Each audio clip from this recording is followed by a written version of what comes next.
তুমি তো চাকরি চাকরি করে মাথা খারাপ করছো, দিনরাত পাগলের মতো চাকরির জন্য ছুটছো।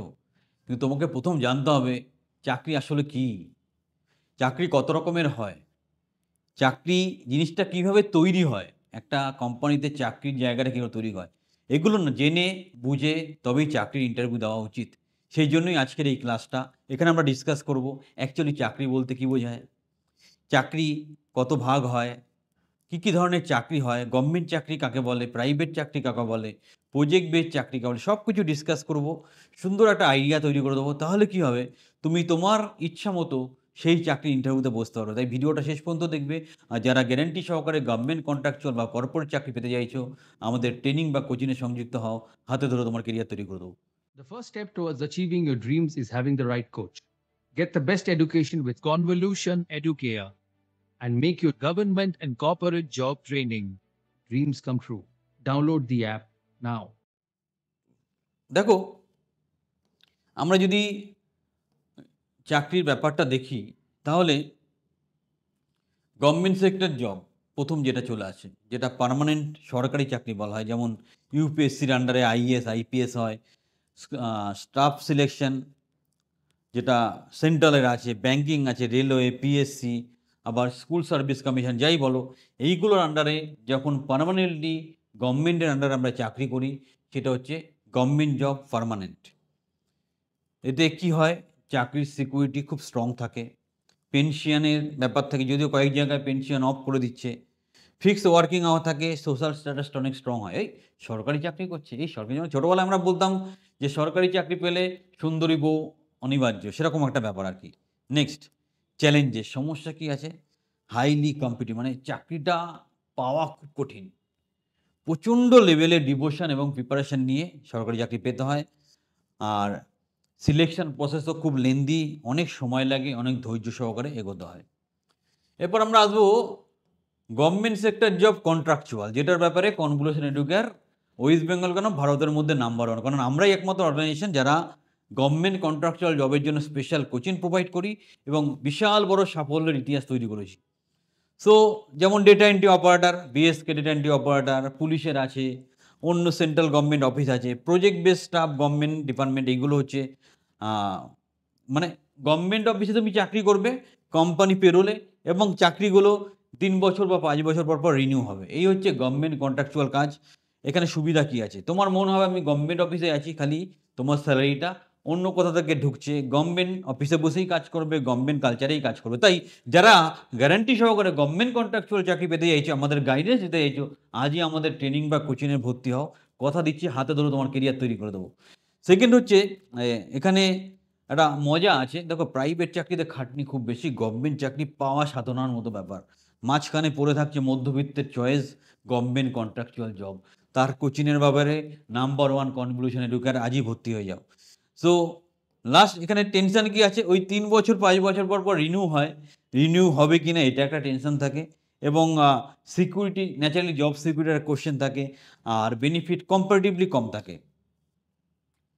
কিছু প্রজেক্ট বেসড জব হয় গভর্নমেন্টের, প্রজেক্ট যতদিন চলে ততদিনই কাজটা থাকে, যেমন smart city mission, digital India, PMGSY, e governments, এগুলো যতদিন প্রজেক্টটা চলবে, গভর্নমেন্টেরই প্রজেক্ট, সেই কদিনই তুমি কাজ করতে হবে, তারপর অটোমেটিক্যালি তোমার চাকরি চলে যাবে।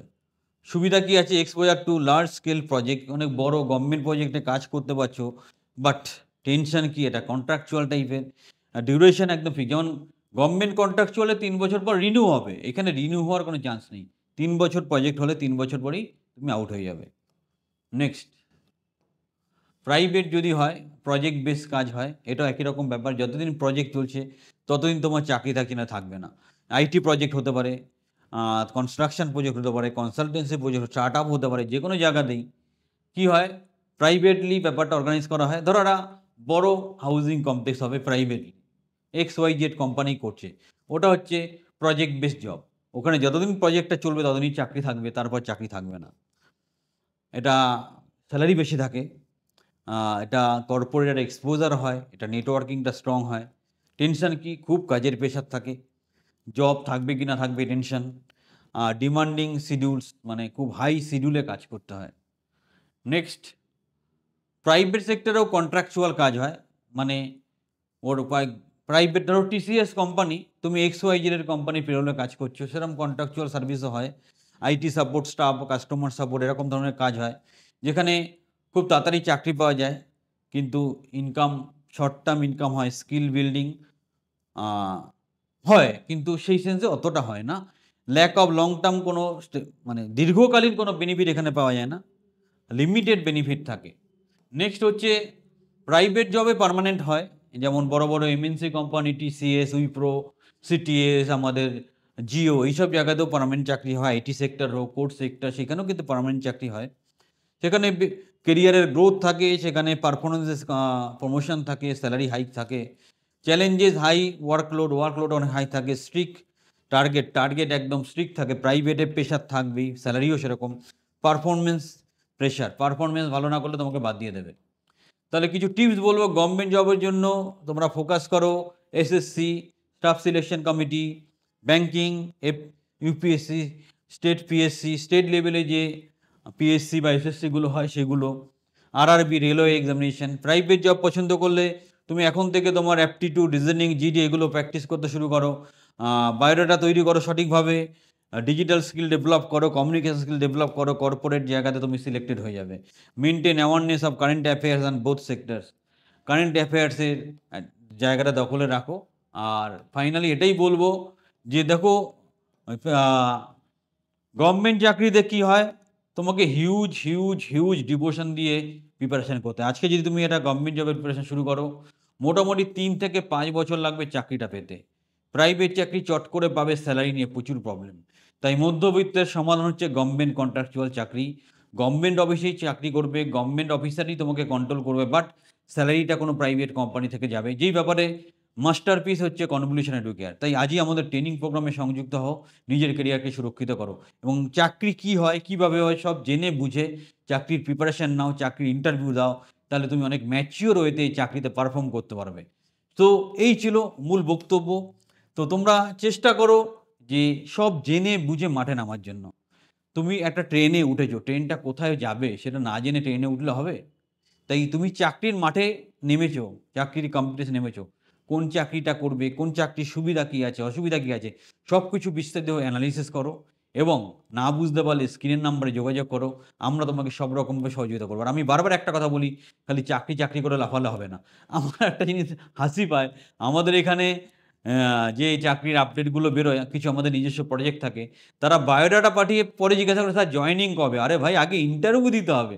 তার মানে তুমি কতটা ইম্যাচিওর, তুমি কী করে চাকরি পাবে? বায়োডাটা দেবে, শর্টলিস্টিং হবে, ইন্টারভিউ হবে, তারপর তো চাকরি পাবে। তারা বোকার মতো বায়োডাটা পাঠিয়ে বলছে স্যার জয়েনিং কবে হবে? সো এই যে প্রবলেমগুলো, এই জায়গাগুলোকে ক্লিয়ার করে মাঠে নেবো, তোমারও হবে, সবার হয়েছে। চ্যানেলের সাথে থাকো, চ্যানেলটা সাবস্ক্রাইব করো, আজই আমাদের ট্রেনিং বা কোচিংয়ে সংযুক্ত হও, স্ক্রিনের নাম্বারে যোগাযোগ করো, ফার্দার হেল্পের জন্য ফোন করতে পারো।